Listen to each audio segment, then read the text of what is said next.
जो लोग यह बोलते हैं कि मायावती जी सीबीआई और ईडी से डरती हैं, तो उनका यह डर बहुत ही अच्छा है, क्योंकि कभी कभी भयमुक्त हो जाना भी समाज और देश के लिए हानिकारक हो सकता है।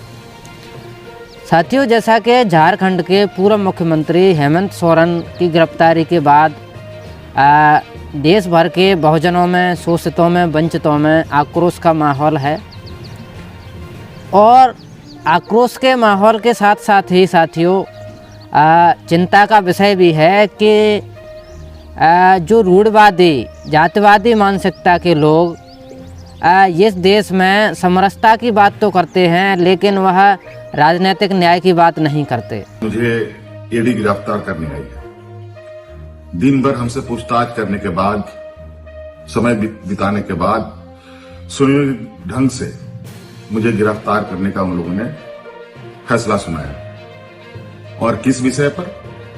ऐसे विषय पर जो चीजें मुझसे जुड़ी ही नहीं। मुझ पर 8.5 एकड़ जमीन का मालिक होने का इनका दावा है, और भूयारी जमीन की, जो जमीन कभी बिकती ही नहीं, और कहीं सबूत नहीं मिला। दिल्ली में भी इन लोगों ने छापे मारकर हमारी जो छवि खराब करने की कोशिश की, और आज अंतोगत्वा ये सुनियोजित तरीके से दिन भर ये योजनाबद्ध तरीके से आए, समय काटे, और उनको पता है कि शाम के वक्त कोर्ट कचहरी बंद हो जाता है, और उन लोगों ने अपने योजना के अनुसार मुझे अरेस्ट करने का निर्णय हमें सुनाया। मैं कोर्ट के निर्णय पर बिल्कुल सर्वमान्य के साथ उसका सम्मान करता हूं। अभी मैं कोर्ट में जा रहा हूं, लेकिन मुझे नहीं लगता है कि मुझे इतना वक्त मिलेगा, क्योंकि आपको पता है कि व्यवस्थाएं देश के अंदर किस तरीके से चलती हैं। आज एक लोकप्रिय सरकार, एक आदिवासी अपने ताकत के बल पर जीतकर सरकार बनाकर राज्य की जनता का सेवा कर रहा था। आज लगता है ये वक्त अब मेरे लिए खत्म हो रहा है। अब एक नई लड़ाई हमें लड़नी पड़ेगी, ऐसे सामंती विचारों के साथ और ऐसे तंत्रों के साथ जो निर्दोष लोगों को, गरीब, निरीह, आदिवासी, दलित, पिछड़ों के ऊपर जो अत्याचार करते हैं, उनको मजबूत भी करेंगे और उनके लिए संघर्ष भी करेंगे। आज मुझे संभवतः ये लोग अपने कब्जे में ले लेंगे, मुझे उसका चिंता नहीं। शिबू सोरेन का मैं बेटा हूं। संघर्ष हमारे खून में है, और संघर्ष करेंगे, लड़ेंगे, जीतेंगे।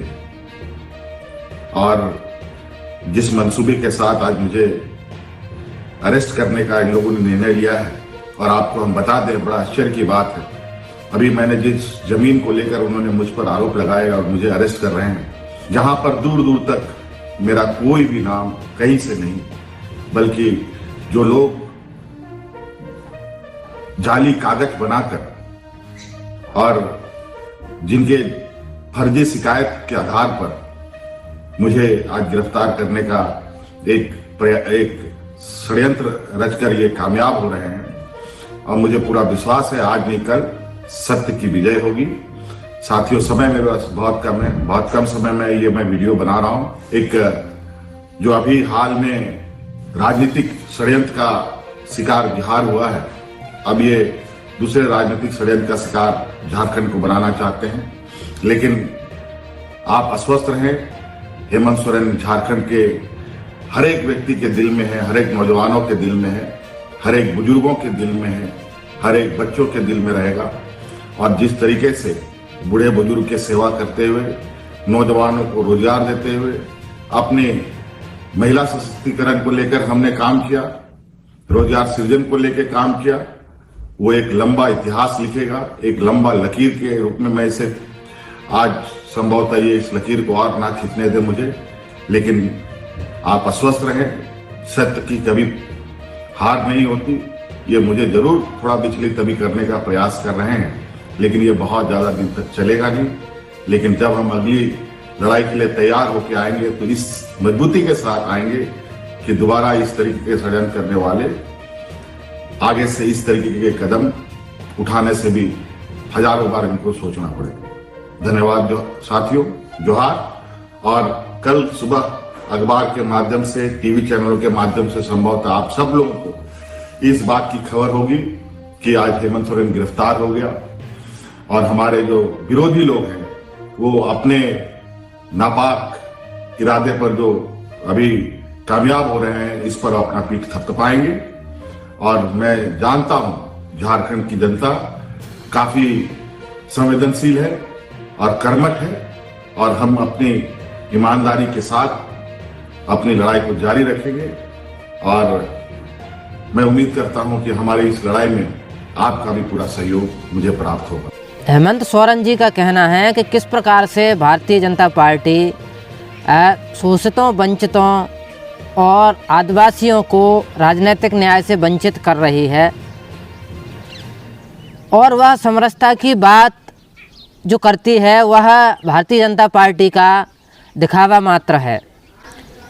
क्योंकि मूलतः भारतीय जनता पार्टी हिंदुत्व के एजेंडे पर काम करती है और हिंदुत्व में शोषित वंचितों यानी कि पिछड़ा, दलित, आदिवासी के लिए 0 स्थान है, यानी कि इनके लिए हिंदुत्व में कोई स्थान नहीं है। यदि भारतीय जनता पार्टी में शोषित, वंचित, दलित, बहुजन, आदिवासियों के प्रति नकारात्मकता नहीं होती तो शायद शोषित, वंचित, दलित, आदिवासियों को झूठे केसों में नहीं फंसाया जाता। लेकिन साथियों, यहाँ पर देखने की बात यह है कि क्रांति हमेशा तीव्र गति से परिवर्तन लाती है। जैसा कि चंद्रशेखर आज़ाद जी हैं, वह ये क्रांतिकारी नेता हैं, उन्होंने बहुत ही कम समय में लोकप्रियता हासिल देश में की। और तमाम तरह के मायावती जी पर सवाल खड़े होते हैं कि वह ईडी से डरती हैं, सीबीआई से डरती हैं।